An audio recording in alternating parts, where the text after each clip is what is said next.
সুলেখা রান্না করে চলুন আজকে একটা নতুন ধরনের টমেটো স্যুপ বানিয়ে দেখাচ্ছি।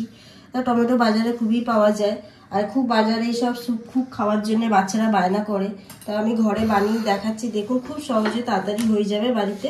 আমি টমেটোগুলো প্রথম দেখো সব ধুয়ে পরিষ্কার করে নিয়েছি, এবার ছোটো ছোটো টুকরো করব আমি, করে তারপরে আমি সিদ্ধটা বসাবো, তোমাদের দেখাচ্ছি। আমি কেটে টমেটোগুলো এইভাবে ছোটো ছোটো করে টুকরো করে নিচ্ছি আমি। এখানে কালার আসার জন্য আমি এখানে একটু বিট ব্যবহার করছি, বিটটা এরকমভাবে ঘষে দিচ্ছি। বিটটা অল্প একটু ঘষে নিয়েছি, ছোট ছোট টুকরো করেও দেওয়া যায়, কিন্তু এরকম করে দিলে ভালো টমেটোর সাথে মিশে যাবে। টমেটোটা এখন আমি বসিয়ে দিলাম, অল্প একটু জল দিচ্ছি, সামান্য নুন দিয়ে দিচ্ছি যাতে টমেটোটা যেন সিদ্ধ হয়ে যায়। 5 মিনিট বসিয়ে রেখেছিলাম, সুন্দর হচ্ছে, কালারটা কত সুন্দর চলে এসেছে। একটুখানি বিট দিয়েছি, এখানে আমি একটু যেহেতু ফুটে এসছে এখানে একটু রসুন আমি ব্যবহার করি, 5-6টা রসুন দিয়ে দিচ্ছি। এটা আপনারা নাও দিতে পারেন, কিন্তু দিলে টেস্টটা খুব সুন্দর হয়। আর অল্প একটু আদা দিচ্ছি। যারা স্যুপটা নিরামিষ খেতে চান তারা রসুনটা নাও দিবে, কিন্তু রসুনটা দিলে ভালো হয়, টেস্টটা খুব সুন্দর আসে। দেখো 5 মিনিট ধরে আমি সিমে রেখে দিয়েছিলাম আর 5 মিনিট গ্যাসটা জোরে দিয়েছিলাম।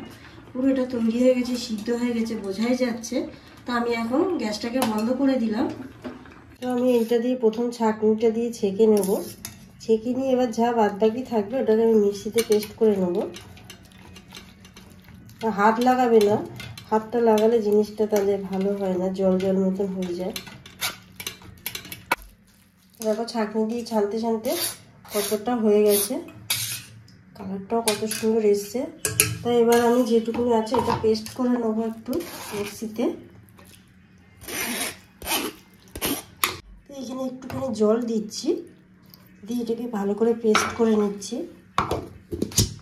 দেখো জিনিসটা পেস্ট করে নিয়েছি ভালো করে, এখানে আবার ছেঁকে নিয়ে নেবো। তো আমি এখানে একটু অল্প জল অ্যাড করে দিচ্ছি। তো আমি এখানে একটু বাটার দিয়ে দিলাম। তো গ্যাসটা সিমে রেখেছি, তেজপাতা ফোড়ন দিয়ে দিলাম।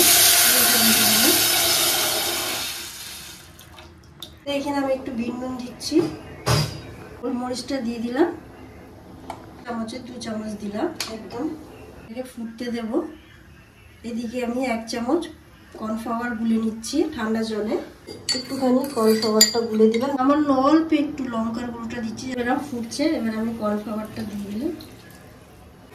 জিনিসটা দেখো এবারে জোরে একটা ভালো করে ফুটলে জিনিসটাকে লাভিয়ে নেবো। আবার আগে একটু আমি বাটার দিয়ে দিচ্ছি, গন্ধটা খুব সুন্দর আসে। তো জিনিসটা আবার আমি বন্ধ করে দিলাম গ্যাসটা, দিয়ে লাভিয়ে নিয়ে আমি দেখাচ্ছি। দেখো আমি বাটিতেই ঢালছি।